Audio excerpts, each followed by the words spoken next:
Are we ready? It's connecting.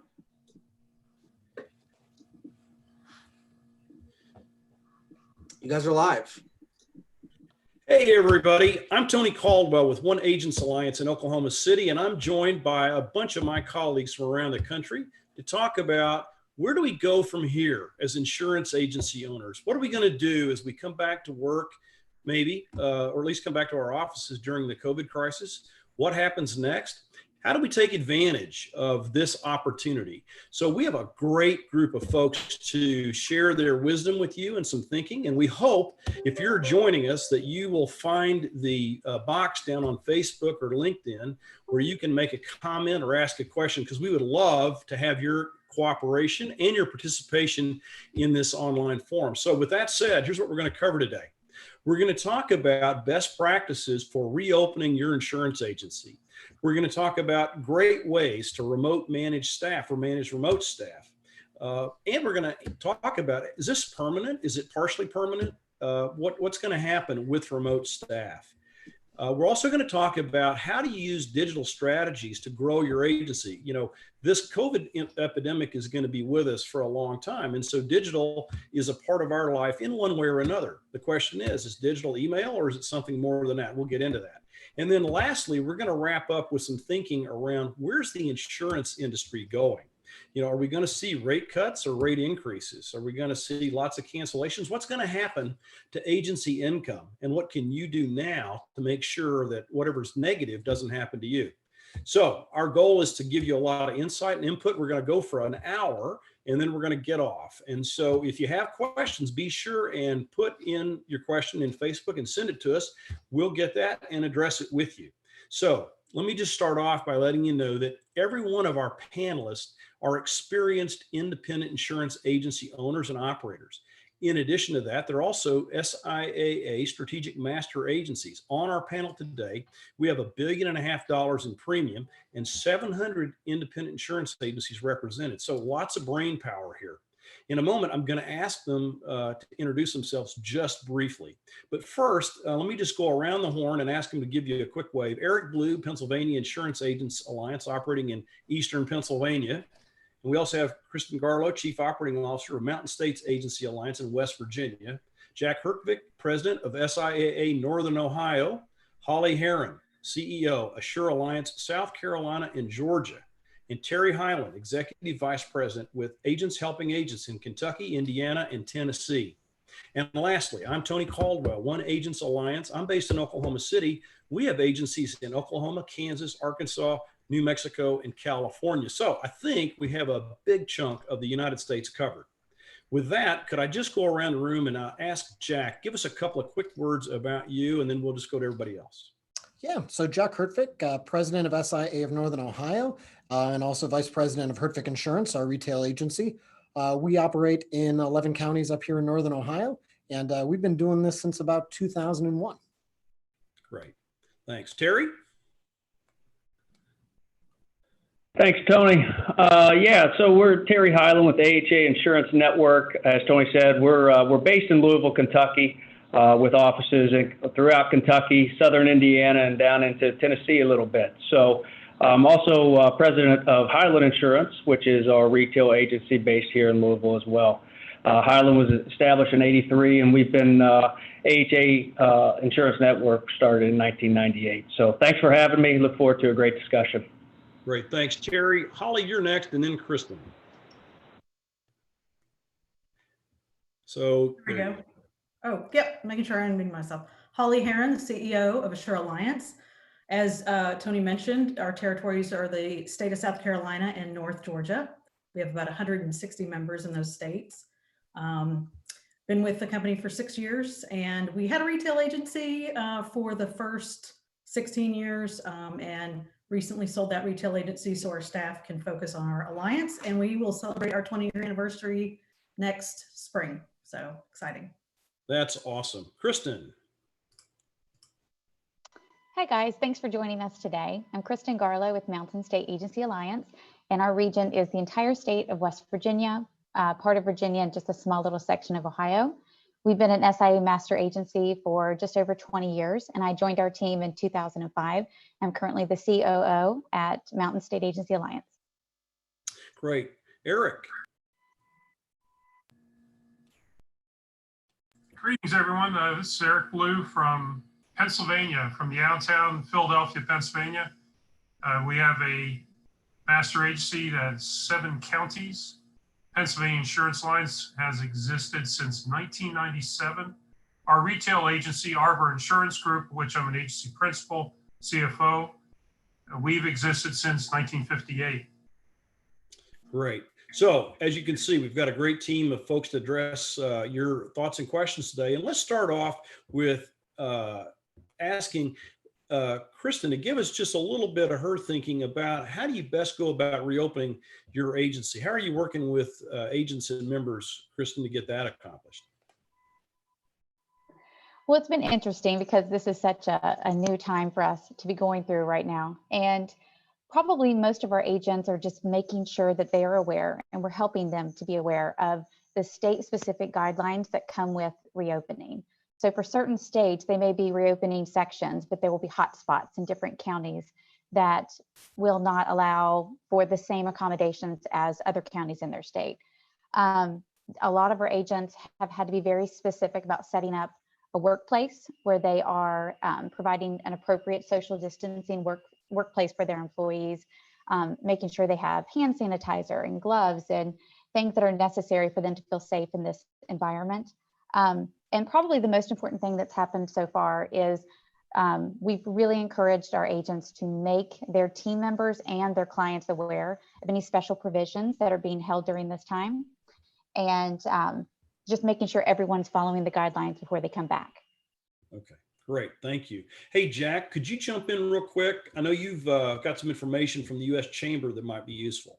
Yeah, so the U.S. Chamber has a pretty good website. The URL is a little long, so it's probably easiest just to Google, U.S. Chamber state reopening. But they go state by state. So if you're having trouble finding the particular guidelines for your state, you just click on the state that you're in, and the guidelines will come up, and it'll show you everything that you need to find out there. Good. Okay. So, Kristen, what are liabilities? Are there any pros and cons to reopening? Is there any reason why we need to rush back to the office?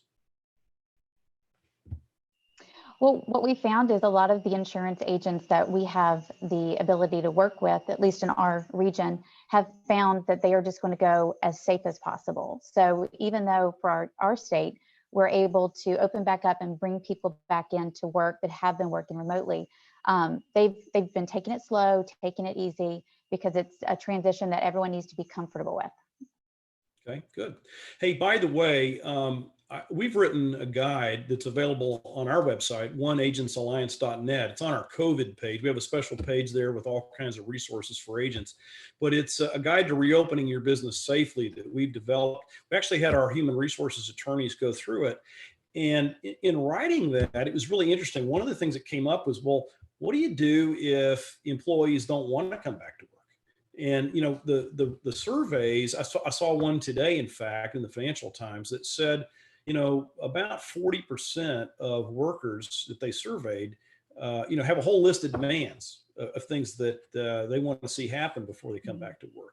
Our attorneys advise that, you need to take care of those things, right? We got to have, as you said, personal protective equipment, social distancing, all that sort of thing. But once you've done that, it's up to the employer, and it's not a legitimate reason to claim unemployment if you choose not to come back to work. So anybody have any thoughts about whether it's a good idea to let people stay, like once you reopen, do we let people, stay working from home, or do we require everybody to come back? Do we stagger it? How do you think about that? I'll tell you, I think it also depends on the state where they reside or work. Definitely here in Pennsylvania, the stay-at-home orders, they lifted some of them in a portion of the state.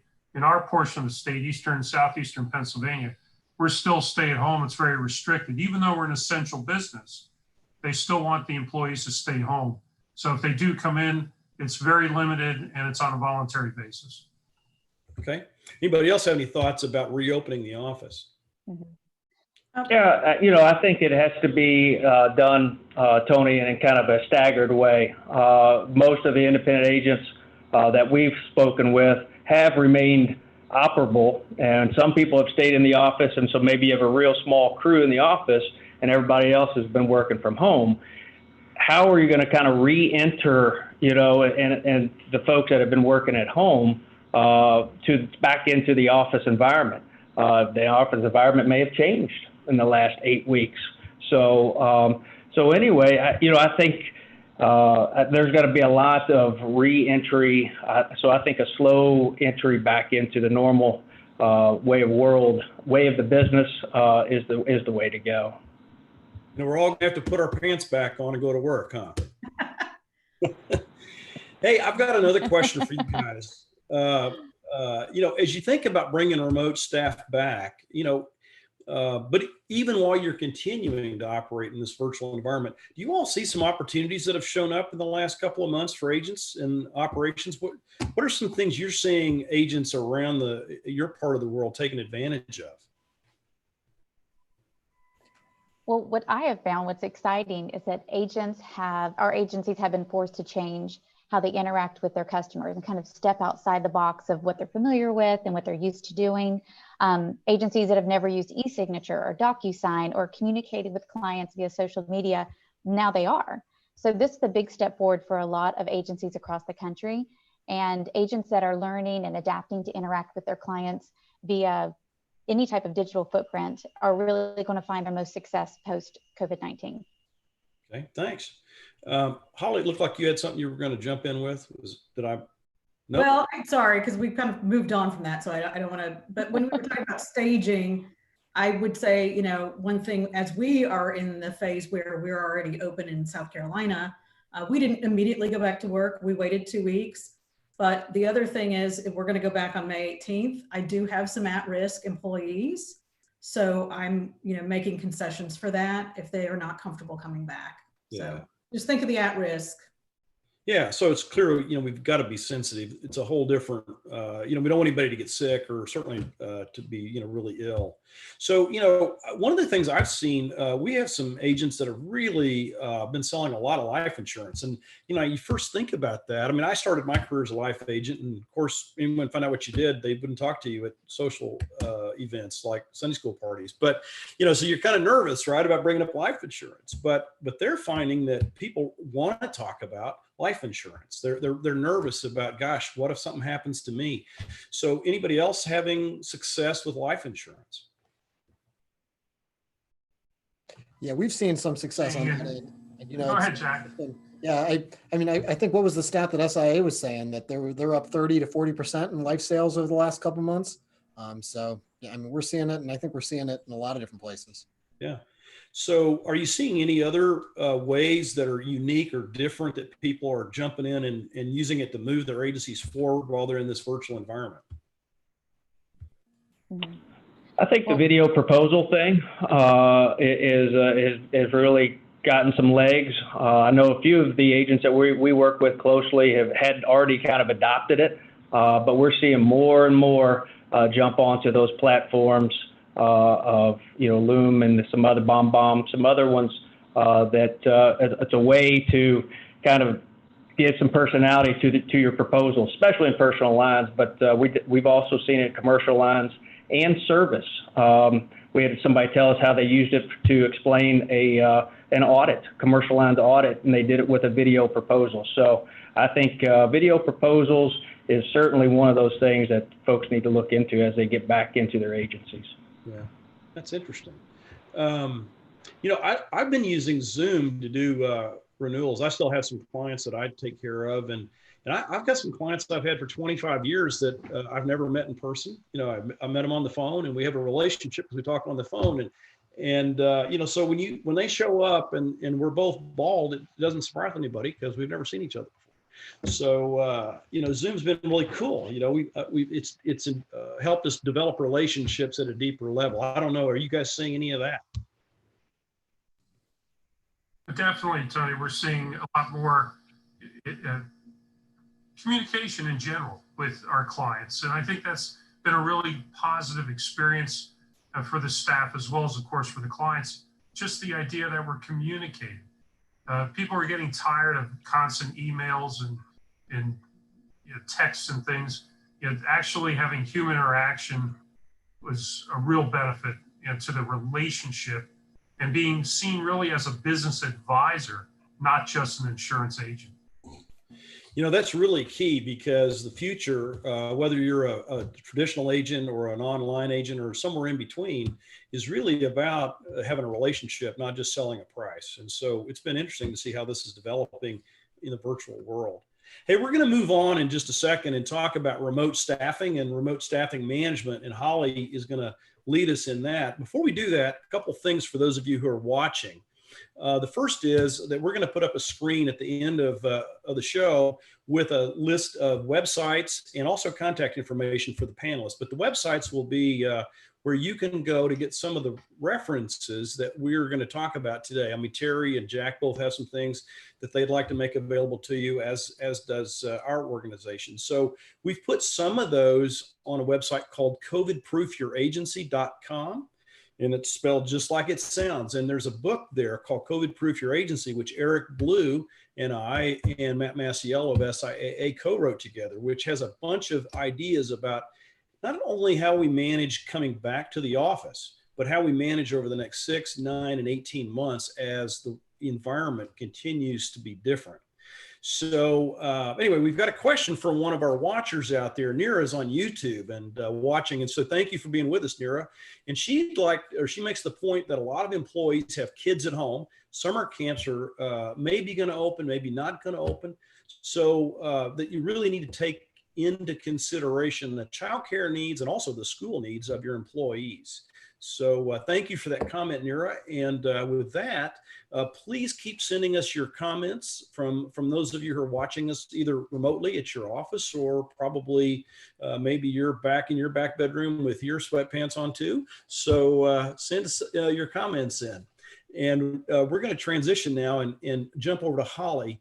And, Holly, talk to us about some things that you've learned, some best practices you've observed about managing staff remotely.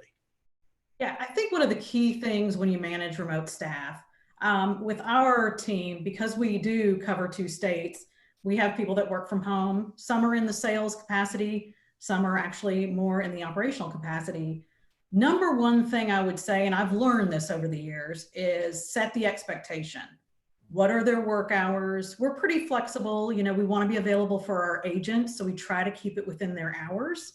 The other thing is, what do you, as the owner of your business, expect as far as response? If a member calls at 2, I want them contacted, whether it's, hey, I just acknowledge that I got it, or respond to their call before the end of the day. So I think it's really important to have those expectations so that you and the employee are completely on the same page. Also, one of the things we learned as we 100% kind of went remote a couple months ago now is, when you use technology and it's not broken, so you don't look for new technology, right? So we use GoToMeeting, and because we never really had a bunch of conflicts. Well, now, we're just bombarding it. So it forced us to learn about Zoom, to learn how to use it. We do a lot of internal things with Microsoft Teams because we have Office 365. So you're realizing, hey, I can use Teams instead of using this old antiquated voice over IP phone system and Mixi and whatnot. And it has all this great functionality in it. So it really forced us to use that. But the great thing of those tools is you can see it syncs with your staff's calendar. So we use Outlook 365. So when they have meetings, you can see when they're in a meeting. They don't have to go in somewhere else and put it down. You can see when they're idle. You don't want to be a helicopter boss, but you can see when their computer is idle and when they're actually on it. I would say for us, we're a little different in that we're not really tracking activity through agency management systems. But I would say if you use agency management systems, I'll just give a specific about AMS 360 was a management system I used. Very easy to track what your CSRs, your producers are doing based on their activities that they're putting into your management system. So there are a lot of ways to manage remote staff. It's just about learning how to do it. And I think that's where a lot of our agents, some have mastered it and some still struggle a bit because they had staff in the office. Okay. Hey, just a quick show of hands for the panelists. Who here uses either Teams or Slack to manage your teams remotely? I've just raised just quick show of hands. So, about half of us do. Just a quick comment on Teams. I love Teams. We used to have a monthly staff meeting. We're having one every week now. It keeps everybody involved. You can break people out into groups using Zoom. And so we have little group meetings. We come back to a big group meeting. We use Teams for small departmental meetings. I think that we're going to keep using Teams. In fact, I think we're going to use it with lots of our agencies when we get back into the real world, I'll call it. But I'm curious. You started off, Holly, by talking about setting staff expectations, and I know, Kristen, you're an analyst. I mean, you analyze data, look for patterns and trends, and do things about it. So, I'd like for the two of you to talk, if you would, for a second, or anybody else jump in on this thing called key performance indicators. It's a term that showed up a few years ago, and some agents really use it effectively. Others are kind of scratching their heads. What does that mean? But talk to us a little bit about how to measure folks when you're no longer managing by taking attendance, but you're managing by performance. How do you measure that? Mm-hmm. Well, I'll just start off telling you about the two things that we're analyzing the most on a daily basis. We're looking at the two key performance indicators that we're looking at are activities and interactions that are generating a better client experience, that create a better client feedback for our specific agency. And then the second one is we're always trying to see what revenue generating activities are creating the most forward-thinking ways of interacting with our specific clients. So when we're looking at it, our two priorities have always been the client experience and revenue-generating activities. Revenue-generating activities is about money, and it's going to really be about money, as we're going to talk about in a little bit when we get into the future, right? Just real quick, let me read a couple things. We're getting some great participation from our audience, which we really appreciate. And please keep either your comments or your questions coming in. But John B. on YouTube said, or asked rather, what your recommendation is in terms of in-person interviews for potential new hires. Should you try to do it remotely, or do you slap a mask on and go do it face-to-face with a lot of hand sanitizer? What do you all think? Well, I will just chime in here because we just recently hired somebody and we did all the interviewing remote. We use Zoom and to interview this person. Now, I will say this person's a little younger. One thing I think you find with remote or thinking about remote is that younger generation wants that flexibility. But what I thought was interesting is before she signed the offer letter, she wanted to come see our office, which I thought that's kind of bizarre. But for her, it was not just, it's all about the culture and the environment. Right. But so she did come to the office, but not for the interview. We had hired her prior to that. So okay, it can be done. Holly, we hired somebody in California, right, and he's a little closer to my appearance than a millennial's appearance. Okay, and I don't want to make any age-related comments here, but an experienced individual. And we've never met him in the flesh, any of us, but he's really jumped right in the middle of our team. And it was interesting. I was doing a one-on-one with him right after he came on board, and he just said, "You guys have the most awesome culture." And it actually, it did a couple of things. Like, okay, we somehow or another, we transitioned our culture from physical to virtual. I don't really know how that happened, but it is possible. Anybody else have any thoughts about, do you hire in person or do you just do it remotely and move along? Yeah, I'll add quickly. We recently hired somebody that we did it all virtually, but I do think it's important you do it over video, and you do it a few times, just like when you would normally interview somebody. You want to have multiple days that you speak with them and multiple subjects that you're covering. But I think you can learn just as much doing it, over video conference that you could in person. Jack, so you've got some employees that you've actually hired in a different city from your office, right? Oh yeah. Yeah. And again, it's a situation where, I think that's one of the things that this is all opening up. We're realizing that we can manage our staff remotely. So we're no longer going to limit ourselves to our geographic region. We're going to have people all over that might be able to help us. So that's a really exciting development that, this adoption of technology because of this terrible disease is creating this opportunity, right? So you've got employees in different places. Maybe you've never met them in the flesh who are able to be productive, and you can manage their activities, as Holly's talking about, with KPIs. So that means your retail agency can take its niche products, maybe even marketing locally or marketing in your state, and you can sell them across the country, which is a really exciting opportunity. At the same time, for agents that don't figure this out, you've got more competitors than you ever had before, right? So it's a threat. It's also an opportunity. So something to think about as you do your strengths, weakness, and opportunity and threats analysis. Anybody else have a reaction to John B's question? If not, I've got a great comment here from Sarah I would like to read everybody. So Sarah R is on YouTube, and she says she's been having a standing Zoom call with her staff in the morning and late afternoon. So what our chief operating officer calls a bub. It's some military term about having a meeting in the morning and the afternoon. So if you want to give it a slick term, call it a bub. Anyway, and email me later and I'll ask him what the hell it means. I can't remember. Anyway, so standing calls, that's a great suggestion, Sarah. And Kimberly on YouTube is having happy hours. Now, I once went to an agent's office about 1:30 in the afternoon, and the lights were low, the candles were lit, and the red wine was flowing. And I thought, this is a really interesting business model. So I haven't seen that in a while, but Kimberly, I think, is onto something, which is team building, right? Keeping everybody together and talking, which you can't do because you're not meeting in the hallways. She's keeping her morale up, she says. Another thing Kimberly's doing is she's using Slack, which is another great tool, kind of like Microsoft Teams, to keep everybody communicating on a daily basis. So that's a great set of suggestions from Kimberly and from Sarah. So thank you guys very much. Keep that stuff coming, please. Anybody else have any thoughts about remote team management or hiring or any of that kind of stuff? So Tony, to kind of piggyback on Kimberly's happy hour Zoom theme, we found that we've had really positive feedback with having Zoom meetings or any type of virtual meeting that you're using with different themes. It could be, funny hat Zoom meeting or whatever, is interesting to your team. But we've also seen a lot of employees get really excited about challenges that they can participate from their home during the day. I had one agency that had challenged their team members to drink half their body weight in water each day and get so many steps in a day. So it was just a great team building opportunity that kind of lightened the mood.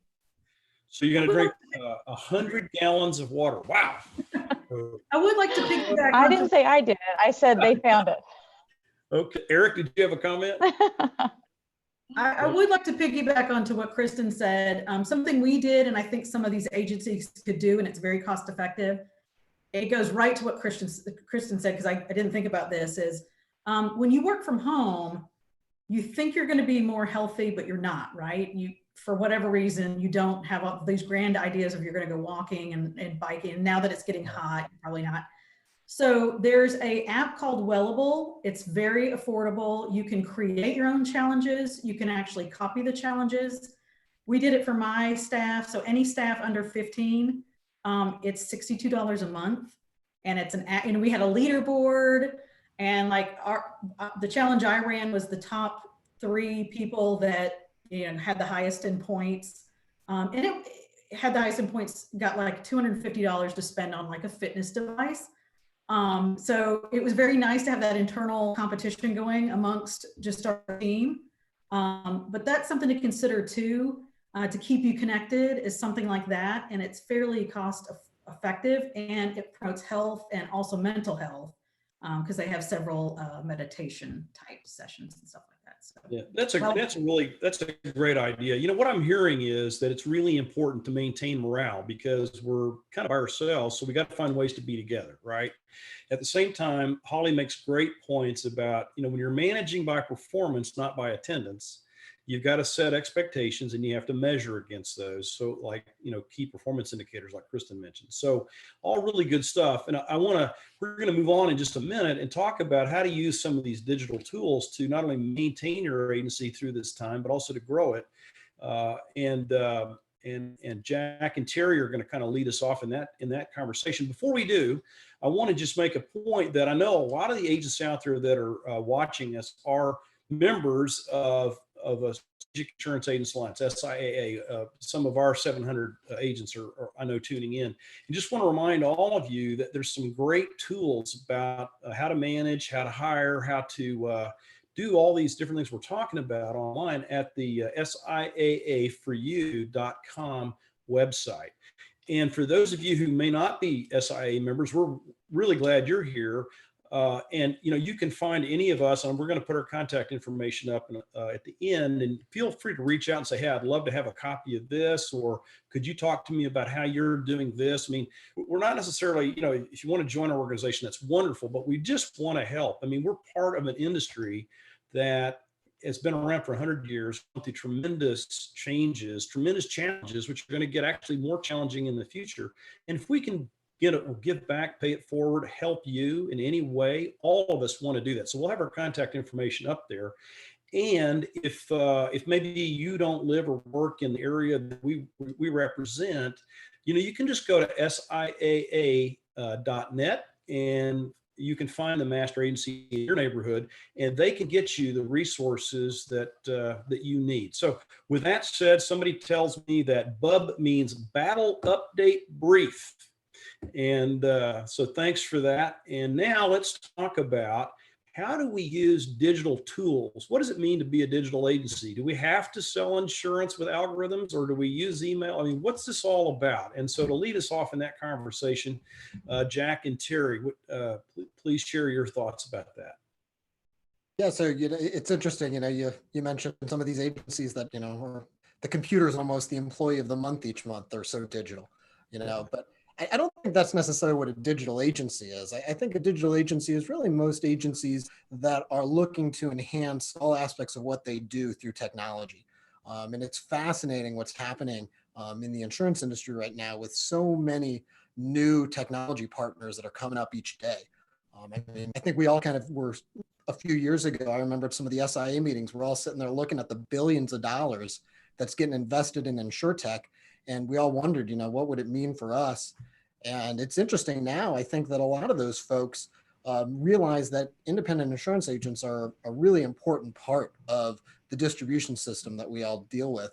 And as a result, all of that money now, not all of it, but a lot of it's coming back into the agency world. And we're seeing a lot of different technology partners that are coming up.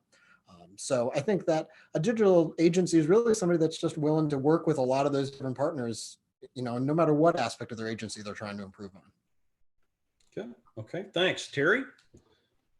Yeah, no, I kind of piggyback what Jack said. I mean, a digital agency to us is different for everybody. And everybody's kind of at their different level.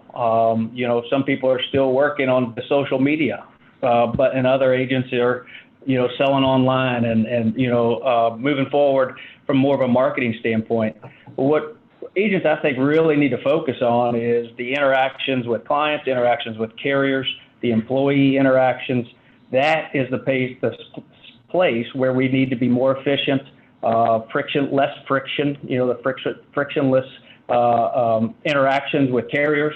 I think that is going to be the key to us long term, is how can we utilize this technology that's becoming available, and costs are starting to come down, because it's been there, but it's awfully expensive. And so how do we, now the cost is getting more effective to get it into our operations. But I really, truly believe there's always going to be a marketing component to it. But I truly believe, such as Zoom and these other ways to interact with your clients digitally is going to be the wave of the future and the best move forward for agents.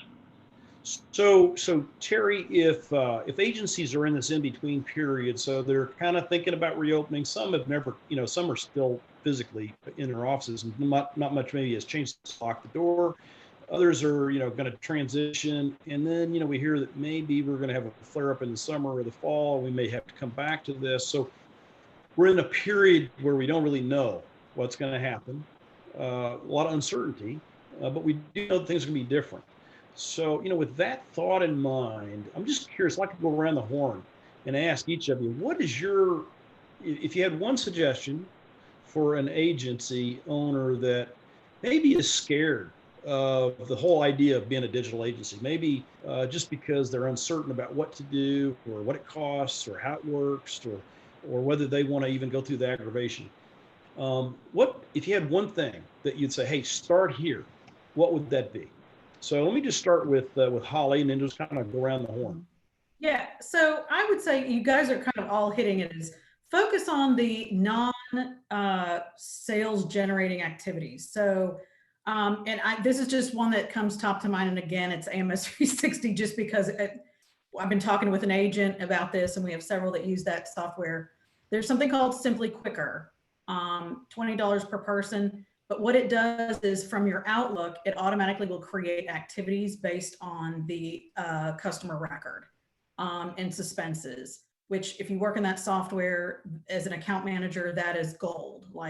And it will create those things without an email. So, you can do it in Outlook without having to go over to AMS 360 to do it. So as an agency owner, if you really want all of your staff to really focus on retention of the book by cross-selling, and generating new business, and that whole total account solution, like you said, selling life insurance and other products as well, you need to take that tactical stuff off your staff's plate. Okay. So Thanks, Holly. Eric, you got a quick suggestion for us? Absolutely. Involve your staff. That's the key. Involve your staff, have them be part of the process, part of the development of your digital world within your agency. If they buy into it, it will make a world of difference. Okay, thank you. Kristen. So one thing I think that most business owners haven't dug into yet is looking at the broad revenue saving opportunity that comes from these digital changes that we're making, whether we are excited about it or not. So for example, the brick and mortar offices don't have to be a way of life anymore. And there are some ways that you can look at even job sharing with your employees to allow them to have a different quality of life, but they're not considered a full-time employee. I myself am in a stage of life where I have lots of friends that are mothers that are highly educated and would only want to work very specific times during the day. But they're up to this point, it's been very difficult for them to find job opportunities that allow that flexibility.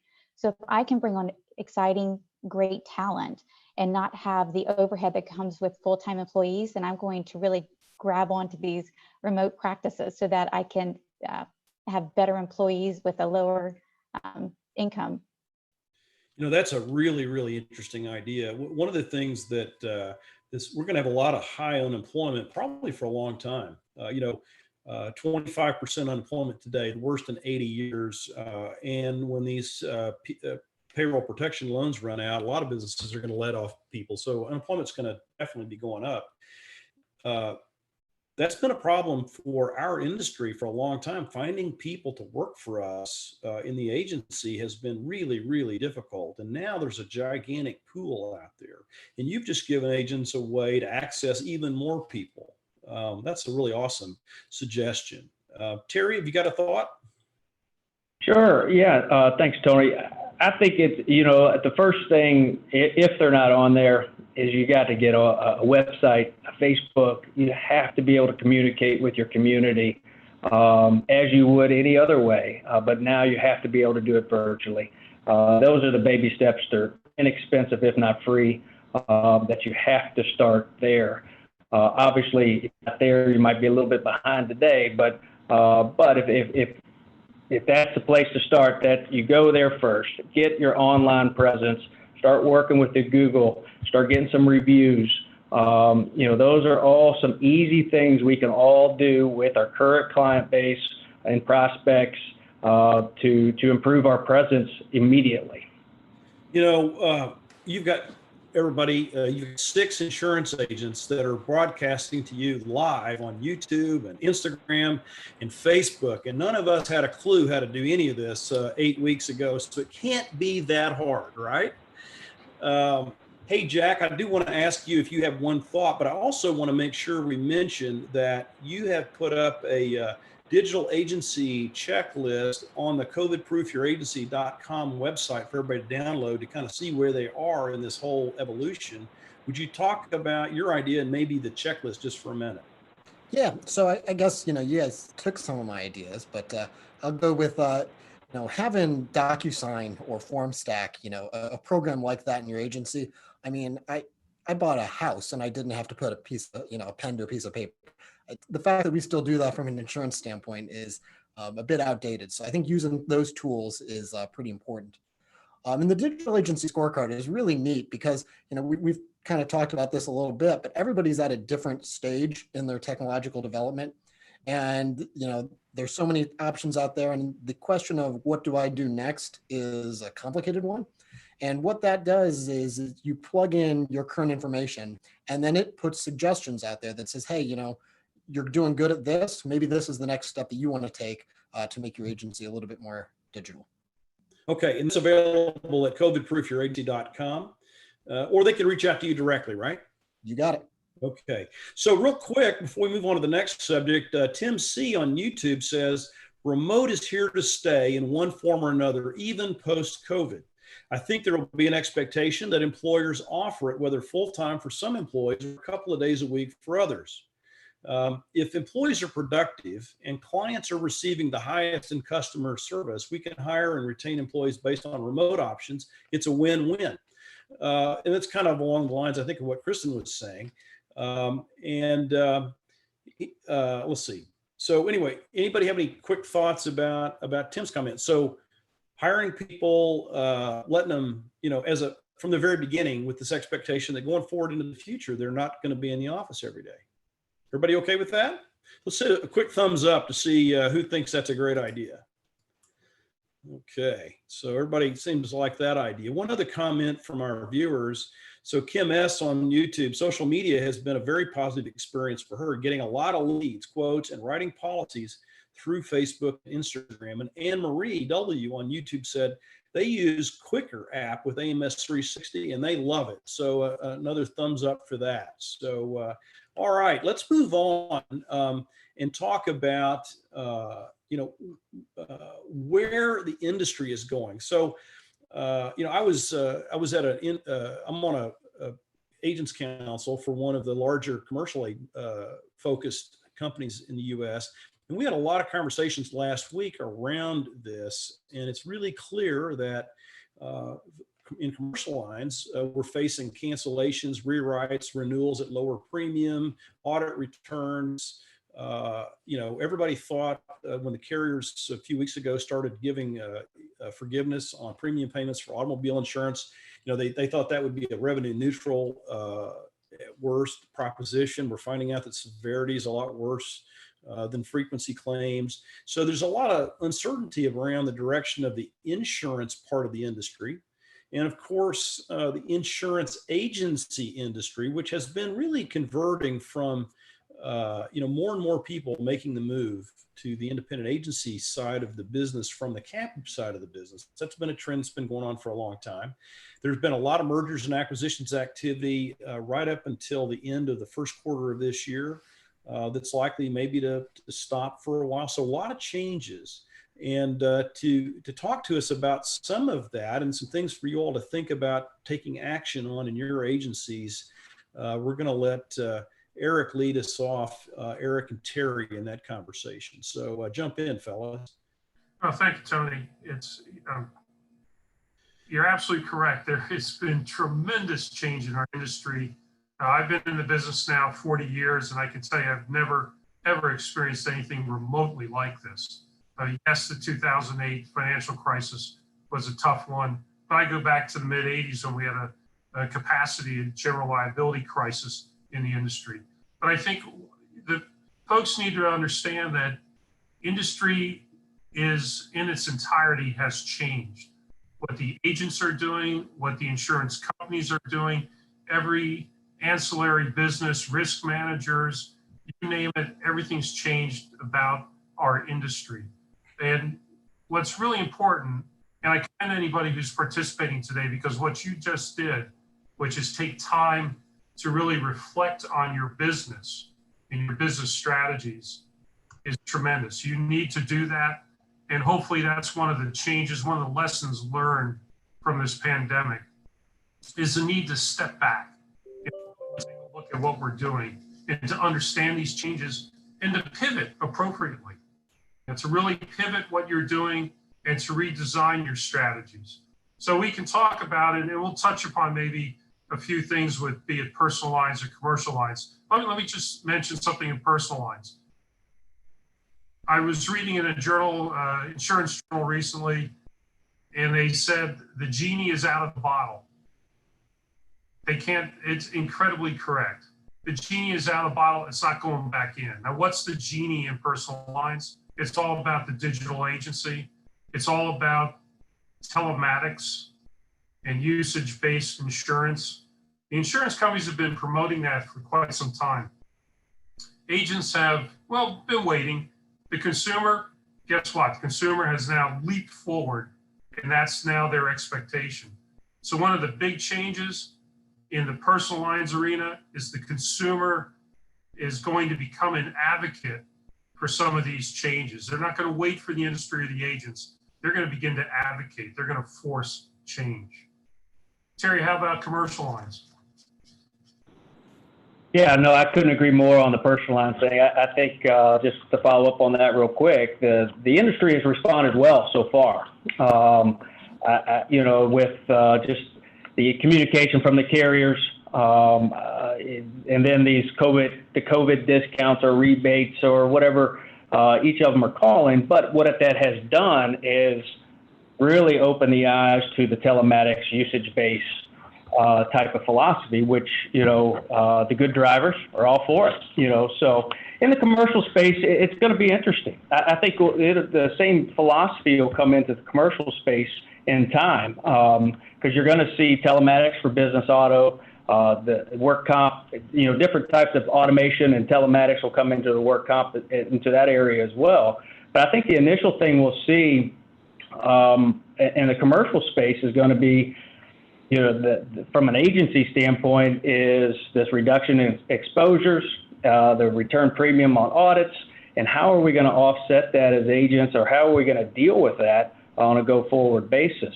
And again, that gets into diversification of income with life insurance and group health and other lines of business, but also being out there and being able to find efficiencies within our offices to be ready for that. So, I think it'll be real similar, Eric, in that we're going to see these automation. There's a few carriers that are doing it with commercial auto, giving some nice rebates for clients that are using telematics on their business autos as well. So, I think in a similar fashion, we'll see that in commercial lines as well. It's interesting, and as pertains to rate in personal lines, we saw a lot of really rate stability being predicted for 2020 and beyond. And I think in personal lines, they're going to be able to stay on that course. Commercial lines, as we know, they were starting to predict a hard market in certain lines, property, liability, business auto in particular, that we were going to see a hardening of the market. Of course, they backed off because of what we're living through right now, but it's coming back. What do you think, Terry? I think it's coming back in third quarter. Yeah, I think, they'll get back to trying to underwrite the book of business, and it'd be class specific as well. Certain classes are going to see tougher rate increases in that area. But I think this is a good point too, that there's going to have to be a lot of collaboration between agents and carriers over the next 6 to 8 months. The challenging times are ahead. We're getting through this right now. We're plowing through, but when this world gets back together to the real world, as Tony called it, we're going to have some tough conversations on exposures and claims and all that fun stuff. So we're going to have to be working together, as a unit, hopefully, in collaboration with our carriers. Hey, Terry, can I jump in real quick? Because, you mentioned 3 sources of loss of income for both insurance companies and agents that are coming in commercial lines: cancellations, audit premium returns, and lower renewal premiums, right? But you didn't mention profit sharing, which For many agencies in the U.S., profit sharing represents profit, up to 10% of agency revenues. Now, I know that by and large, SIA members don't need to worry about this because we have multi-year deals and we're so, we're big and we're going to come through it maybe a little better than typical. But still, property loss exposure isn't going down. So we're still, going to have wind and hail and tornadoes, but the premiums are going to be less. And then there's not the supporting liability premium. So workers' comp premium, general liability premium coming down. So you got very similar loss rates happening, but lower premium. And most agencies are sitting at 50 to 52, 53% in a great year towards the end of the year in their loss ratio, knowing they got to get under 55, 56. Not a lot of margin there. So have you been thinking about, okay, how do you make sure you stay in the money for profit sharing? Because, in 2021, not getting that money is going to be a big dadgum deal. So what do you think? Yeah, I think it's a huge thing for agents to consider, and I think that's part of looking at and being smart about where we're placing our business, working with underwriters. Again, collaborating with underwriters on what is the best way to attack, an individual risk. Is it a minimal increase? Is it not here? Wait till the renewal or wait till the next year. But I think being smart about where you're placing your business for agents is looking at the, guaranteed comp factors. If you happen to have something that has, a guaranteed comp incentive tied to it, a new business incentive tied to it. And those are the ways that we may be able to make up a little bit of the gap that we're going to see from the loss of revenue from those other sources you mentioned. So Jack, just to tag on to what Terry was saying, one of the things we see a lot of is that agents have a lot more carriers than they really need to service their clients. So they've got the business spread, and do you think this is the time to pick your partners and then move business into fewer buckets, because profit sharing is on a gridded basis, right? You get more the bigger you are, right? Number one. Number two, you minimize your loss exposure to profit sharing. And number three, you usually get more money. So is a management strategy for agents for the rest of 2020, should it really be, hey, focusing on putting the business, as Terry says, where it really needs to go? Yeah, absolutely. I mean, when you look at those profit sharing grids, that growth component now is bigger than it ever has been with a lot of the carriers. And, if you're down 5% with some companies, you're going to lose, it doesn't matter what kind of loss ratio you've got, you're going to lose some of that profit sharing. So taking the business and maximizing it, and exactly like Terry said, putting it in the most strategic places that you can. And if that means reevaluating the fact that you've got a carrier that you're writing barely any new business with and isn't doing much for you, moving that book, now is the best time to possibly do that. One of the companies that all their employees wear white coats, apparently, white. They look like out of work healthcare workers without protective equipment. They don't pay as much as most of our really good carriers, like that most of us represent. Is this a great time to be moving their business to our partner carriers? It's the perfect time. I mean, look, you can die if you don't have PPE on, right? So just remember, whether it's in the insurance industry or in a hospital setting, go after the folks with the white coats, right? And Tony, Go ahead. Right. So Tony, I do want to just throw in that as agency owners, we need to keep in mind that our companies have those same goals that we do. Everyone wants growth and profitability. So I found that when developing a plan for the next 6 months of 2020, the implementing a plan that is very proactive will mean that we are working with our territory managers and our regional managers to utilize all the resources they have in place to help us with quality control, with growth strategies. And if it's book consolidation that makes sense for your agency, that's the most proactive thing you can do to build a partnership with an agency that will be profitable in the future. Okay, great. I've got a couple of questions I want to ask Holly in just a minute. Before I do that, though, I'd like to ask a question of our audience out there. Would you guys just give us a quick response, thumbs up, thumbs down, in terms of your own thinking about your agency and how things look for you for the future? If you got any comments about that, love to hear those as we begin to wrap up. So, I'd like to, and I would like to start wrapping up because we've got about 5 minutes left. And I'd like to start with Holly. And, Holly, I'd like to just ask you, how do you feel about the future from where you sit? I mean, are you excited and encouraged? Or are you scared or worried? Where are you on the scale? And what are you thinking about for your members right now? I think it's important to know, we're talking about these things as far as, hey, commission reductions to expect, truth is clarity, honesty is clarity. So I think what it does is it gives us an opportunity to work with our members to basically, say, hey, let's, we talked about, book consolidations are a great opportunity right now. One thing to remember, part of being a part of our group is just the percentage of guaranteed comp that does not have a loss ratio component. Really look to those carriers where coverages are similar and look for those carriers where you're going to maximize your income. And that's how we're working with our members. Okay, great. Jack, last thoughts.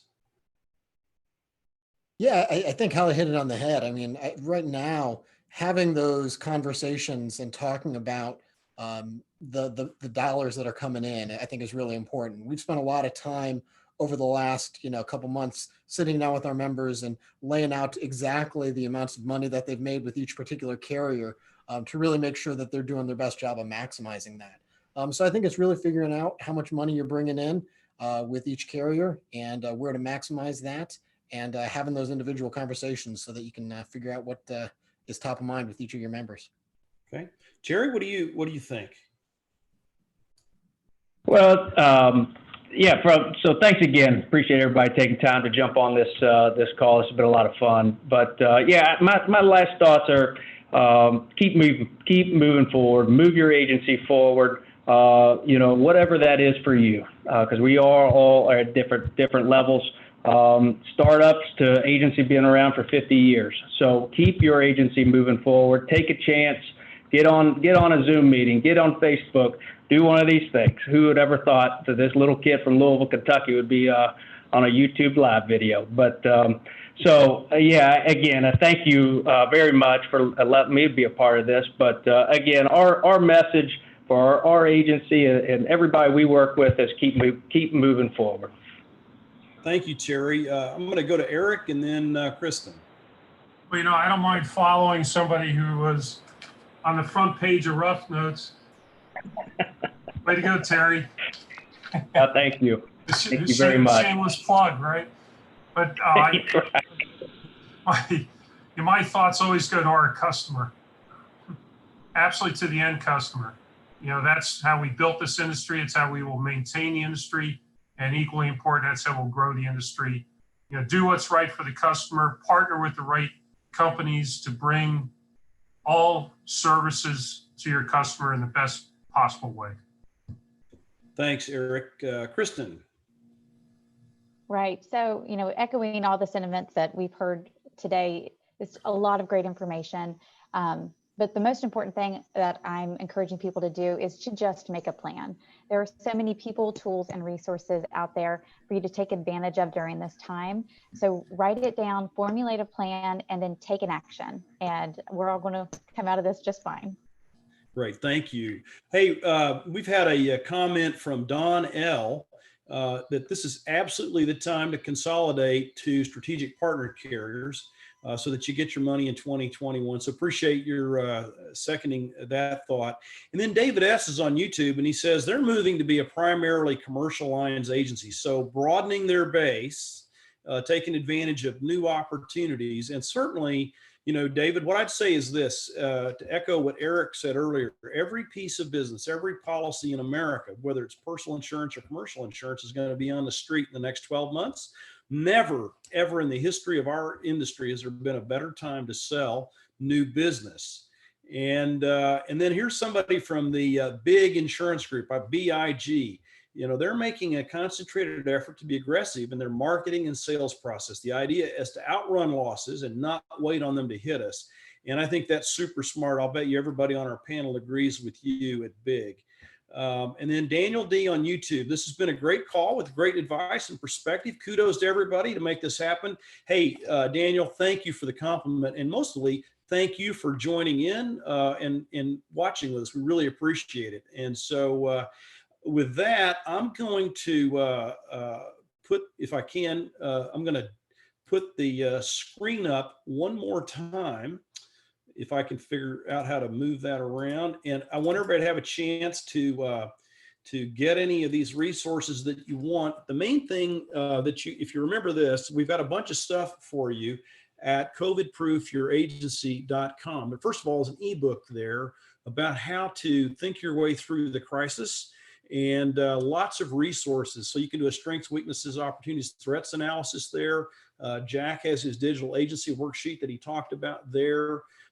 There's a bunch of other resources there to help you tweak your business and prepare. One of the things we didn't mention, if you'd like to have more information about the evolution of the independent insurance agency distribution system, if you're curious about, hey, how can I just do a little more on the digital side of the business, IAEvolve.com was a conference that SIA put on in September last year, really well attended, well received, lots of great conversation from agents just like you all over the United States. It's still up online at IAEvolve.com. If you attended last fall, you can get back in with your regular login. If you didn't attend, you can sign up and jump in there, and there's a lot of great stuff to learn. The other thing that we have up on the screen is the websites for all of the participants today and our in our email addresses. And I'll just say this on behalf of One Agents Alliance, we have a lot of COVID-related resources on our webpage. Invite you to come and download. You know, I always think that smart people steal from smart people. And so if you think any of us are very smart, steal from us, please. We'd appreciate it. My last thought is that there's never been a better time to start an independent insurance agency. If you're out there and you're on the call today and you're just thinking, you know, do I make the jump? Do I leave the, you know, where I am, start my own agency for whatever reason? Think about this. Every piece of business is going to be on the streets in the next 12 months. There's never been a better time to go get new business. Plenty of people to hire. Never been an easier time, at least in the last decade, to find great people.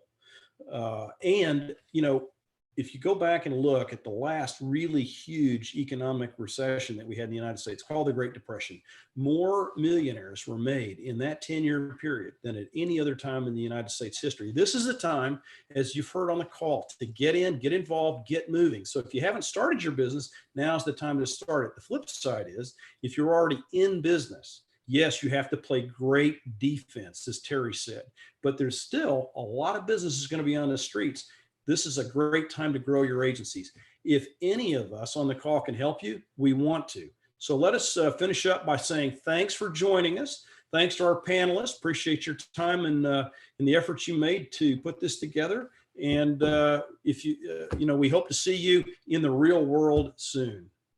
Thanks, everybody.